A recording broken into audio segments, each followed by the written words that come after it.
Hello everyone, welcome to Marz Sports. It is your boy KC Marz, and if you are new to the channel, don't forget to like, comment and subscribe to get the latest and exclusive interviews. And today I got a special guest, yeah? He did play for the Sharks, the Lions, as well as the Blue Bulls, and he also got a chance to wear the green and gold of South Africa in '07. And just recently, one day he decided to do something most pros don't do. Go back to the Sharks. No contracts. Just wanted to gym, train with him, and to still see if he still has it. And spoiler alert, he still had it. And ladies and gentlemen, Waylon Murray, welcome to the channel, mate. Thanks, man. Nice Awesome, to awesome. spend time with you this morning. Very cool. What's Worst good, places to enjoy a winter morning in South Africa. Durban. Durban, straight for the beach. Proud Durbanites. Straight for the beach. And also, when just to get straight into it, I was thinking about this question for a minute. I just wanted to find out from you. I just want to know, since you started off, obviously, at Westwood Boys playing, you did grow up at Sydenham, if I'm not mistaken. I know this already, guys. So,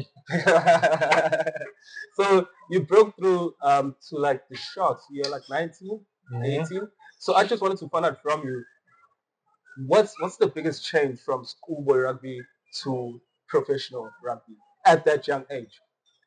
Yeah, I think it's very difficult to try and articulate what it takes to be or get an opportunity to be in the professional space. I think there is a lot of luck and a lot of timing and taking your opportunity, which is very difficult. You've got to be in the right place at the right time. Yeah. And fortunately for myself, being born and raised in Sydenham, I decided when I left school to join Jaguars Rugby Club. And at that point, Dick Muir was the new Sharks rugby coach at the moment, and he wanted to host club rugby trials to see if there was any talent within the club sectors. Yeah. And we had a 3 or 4 week trial where we got to display our talents, and we were very fortunate that that was a platform for myself, JP Peterson, and Dusty Noble, and we got into the Currie Cup squad through Dick Muir, and a couple months later was playing my first professional game for the Sharks.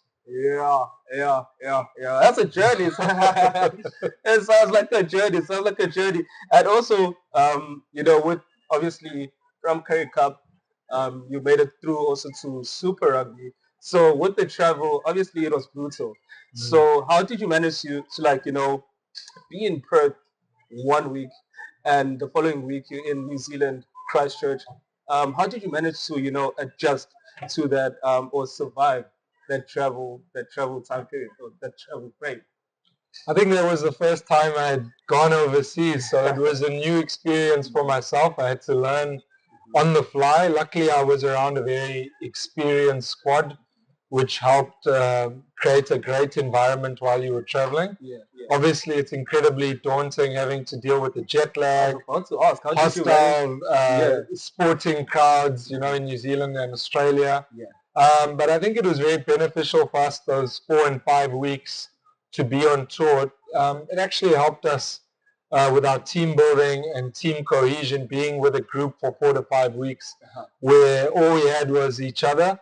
And it was a wonderful time, a great experience. Obviously, when you get to the last week or so, you are ready to get back home, back to your familiar surroundings, around family. But I was very lucky that we had a lot of experienced players, very professional players, a lot of Springboks at the time that were there to educate and to help and to navigate being on tour as a professional sportsman. And then that team was fire. That team, it was really fire. And also, like, we did touch on the Currie Cup, as well as like now we just touched on Super Rugby. I just want to find out which one was more more brutal, more difficult between the two, or like the challenges between the two. Which one would you say, Currie Cup or Super Rugby? I mean, with the Currie Cup also, I would say Currie Cup because it's mainly like local players, and you would get like Griquas which want to prove a point, versus let's say the Sharks, Lions, Western Province. But Super Rugby, there's Dan Carter, Christchurch Crusaders. Which one was harder?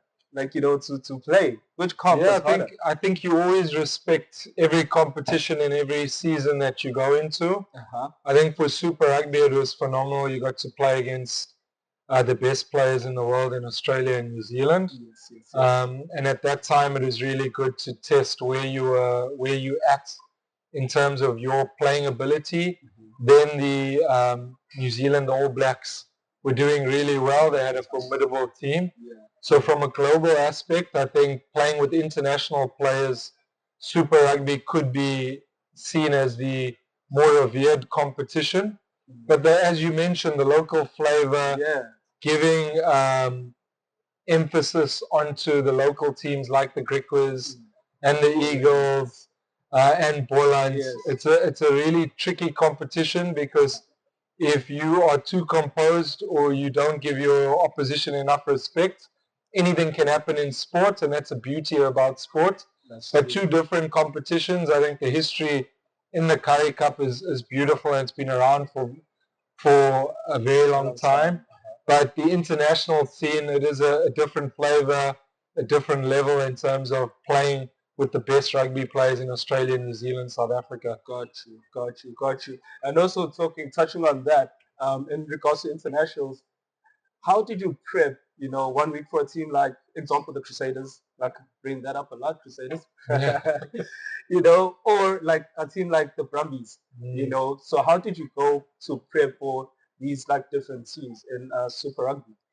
I think every country has got their own identity and their own style of play. I think rugby has changed quite drastically to where I think a lot of teams play a similar game plan. It's who executes better.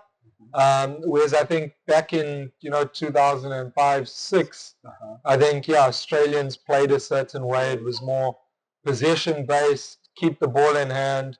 You have to tackle quite a bit. You have to be very patient to get the ball back. Where New Zealand offered a lot more flair, a lot more game breakers, a lot more offloading, a lot more confidence attacking from different areas of the field. So both oppositions you had to respect and prepare for in a certain way, like you would as a professional athlete. Obviously sometimes teams can present certain things and have a different game plan going into the match, and that's where all your preparation, all your training, you got to adapt for pretty much anything. Yep, you heard it here first, guys. You heard it here first. And also, Waylon, I just want to find out from you, the best try you've scored, for whichever team that you can think of. What is the best try you scored? And can you walk us through that one? I think it was, we played the Blues in Durban in 2007. Probably I was there. Yeah, and I packed Kings Park at that time. It was, I couldn't even hear myself think, it was a turnover just outside the 22, picked up the ball, managed to get through a gap, sidestepped a few players and had Dougie Howlett coming on the inside trying to make a last gasp tackle. Luckily I had enough. He's a lot quicker than me. So I had enough wiggle room to get across the line. But just in terms of that season, the crowd, getting the ball, getting an opportunity to score at a packed Kings Park, Dougie Howlett really tackling me over the line, it just, everything kind of slowed down in that moment. And it was really great because we went on, I think, to play the Blues in the semi-final and beat them the following week or 2 weeks after, where we got through to the final. And it was a good game. It's one that sticks out in my head. Got you. And sticking to like tries and playing at home, as an away player, this is just for like the South African teams based here. Which stadium would you say was the most hostile for you during Super Rugby days? I think not to mention Crusaders again, and I think that time going to Crusaders in their old home ground in Christchurch, where they had the horses and they had the special music that blared, and they had about 90% All Blacks playing for them. it was quite a formidable opponent to go to Christchurch and Yeah. play. And sometimes in the dead of winter to go to Christchurch was a really difficult task. So I really respected playing at Christchurch against that opposition.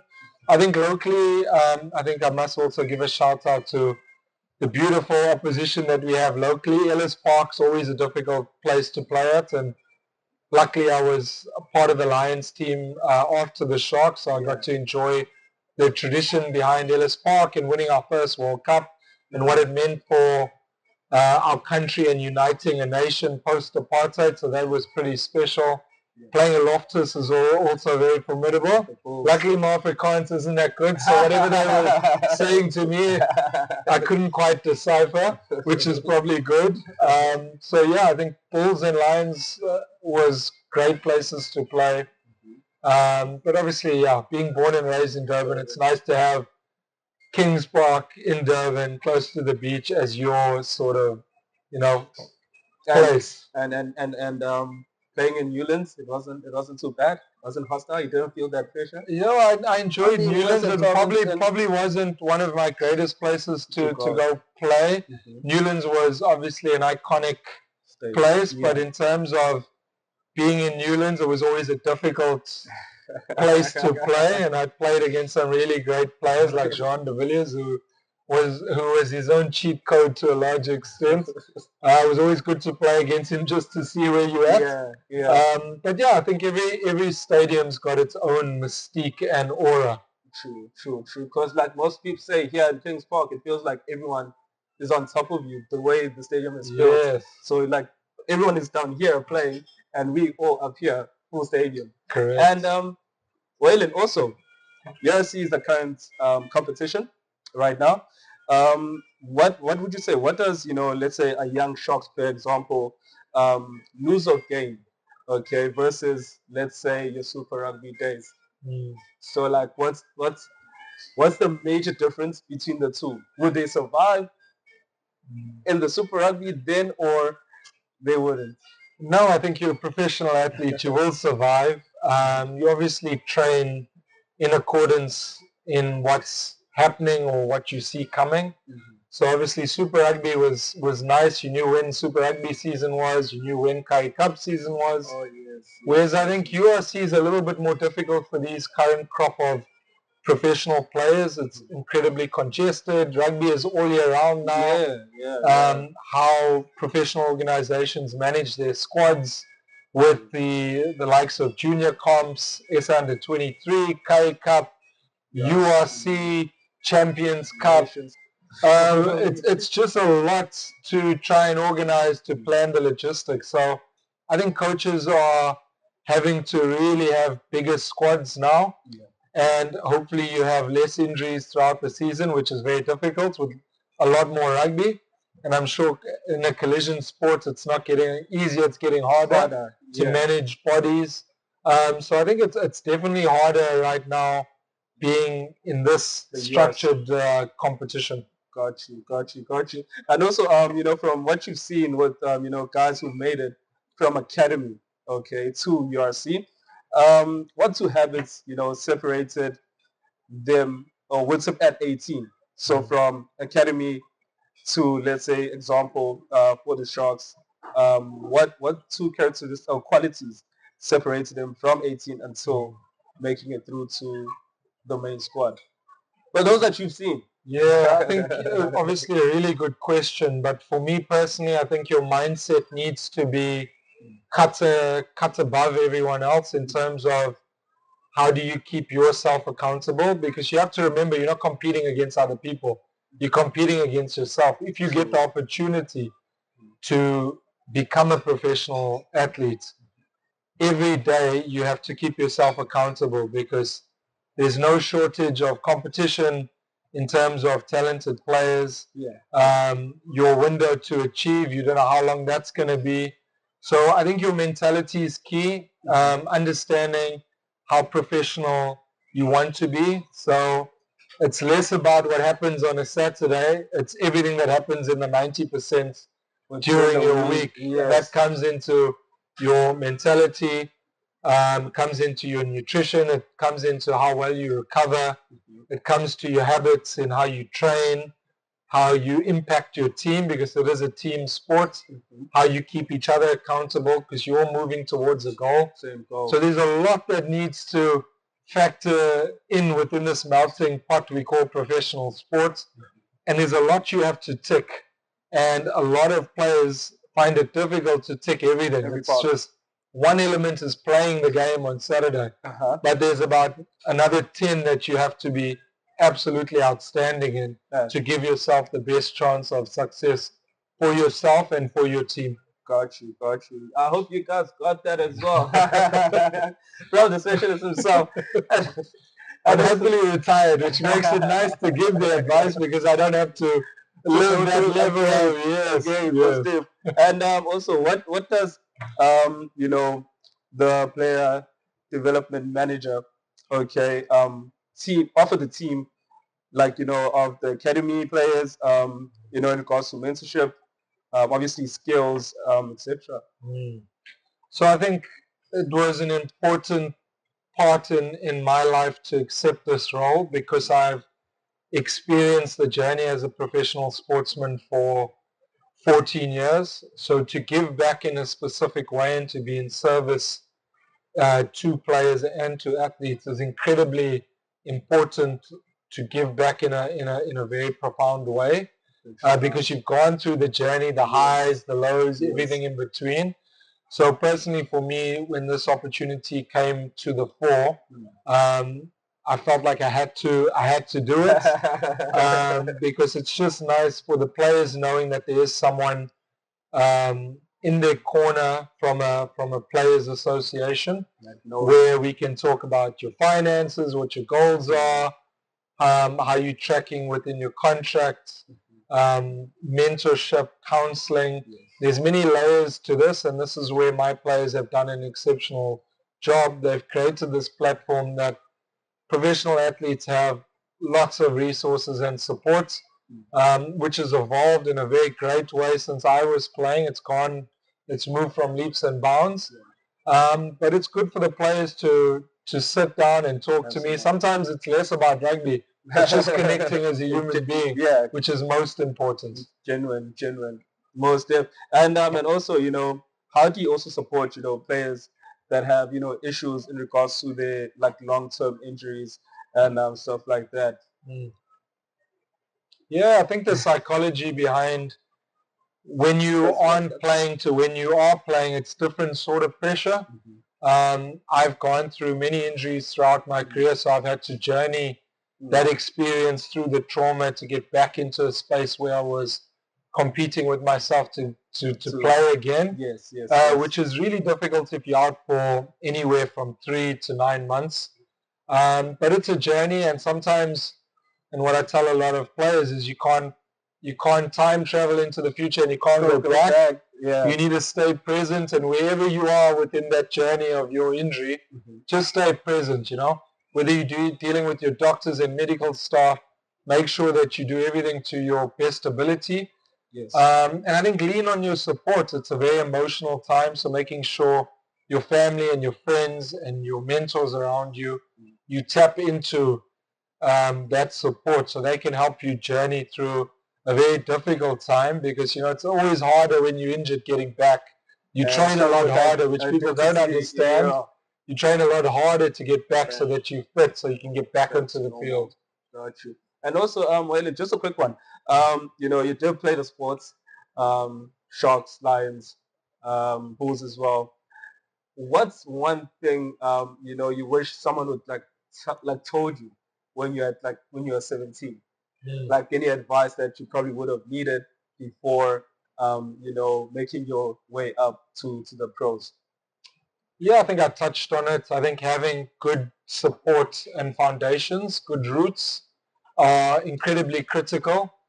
Sometimes when you're younger, you don't want to listen too much to the old wise heads, whether or not it's a family member or friend or someone that's mentoring you or walked a journey with you from young. I think it's very important to connect with human beings. I think we are, by design, supposed to be in community with people.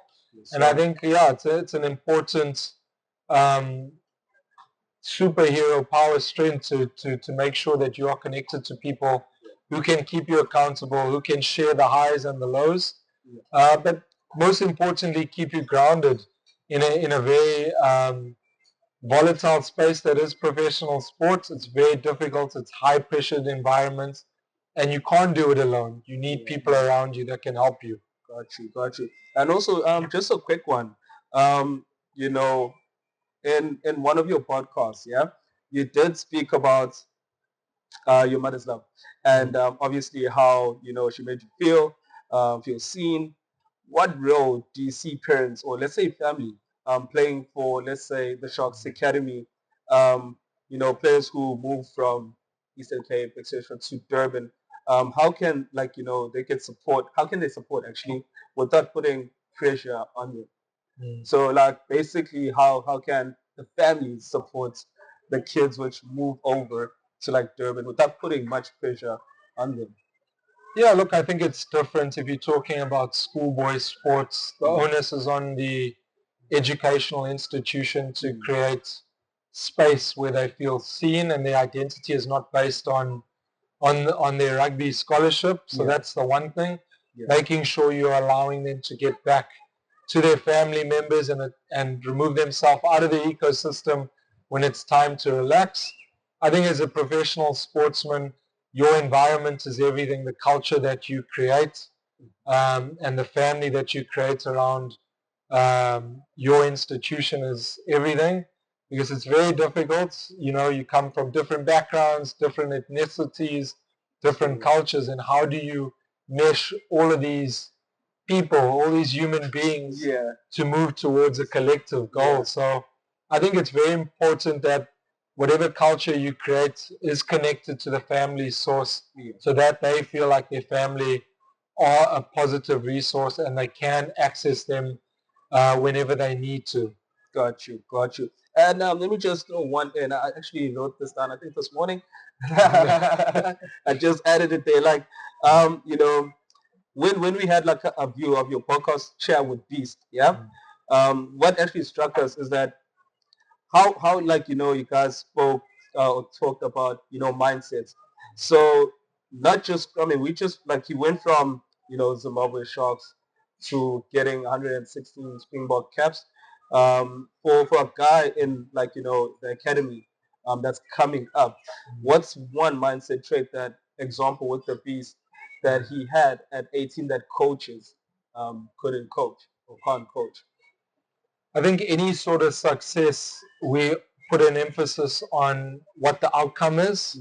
And if we don't reach the outcome, that's an incredibly shallow metric.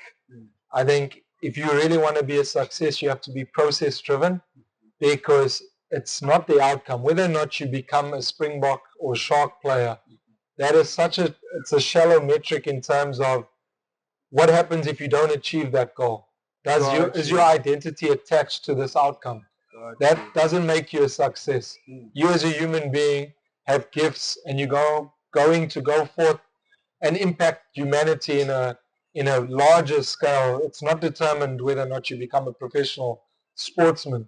Everything that you do should be process driven. And when you're process driven and you've got a growth mindset, then every day becomes your game day and you want to achieve the most you can. So that's what I always tell players, and that's what Beast was very successful at. He never looked further than the next day. Got you. He came here with his hopes and his aspirations, and yes, you want to achieve those things, but it's not the be-all and end-all. Whether or not it's a cherry on the top and it happens.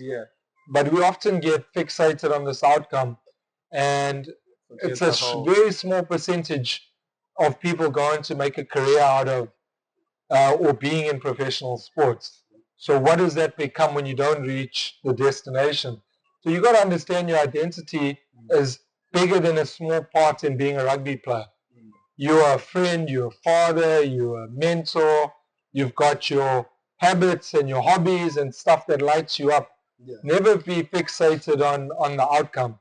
Get up every day. If you're in a space in the academy and you've got an opportunity, make sure every day is game day. Whether or not you become a Springboks, not the issue. Yeah. Whether or not you take every day and you make the most of it and you do your best, that is of the utmost importance. Got you. And yo, there you have it. from my OG legend himself, Waylon Murray. Thank you so much for coming on to Marz Sports today. And yeah, let's start. Thank you very much for having me. It was an absolute blast. I look forward to seeing all the different people that will be on your show going forward. You have been unbelievable. It's been an absolute incredible morning. Thank you for having me. That was episode 5, gents. Thank you so much for coming, Waylon.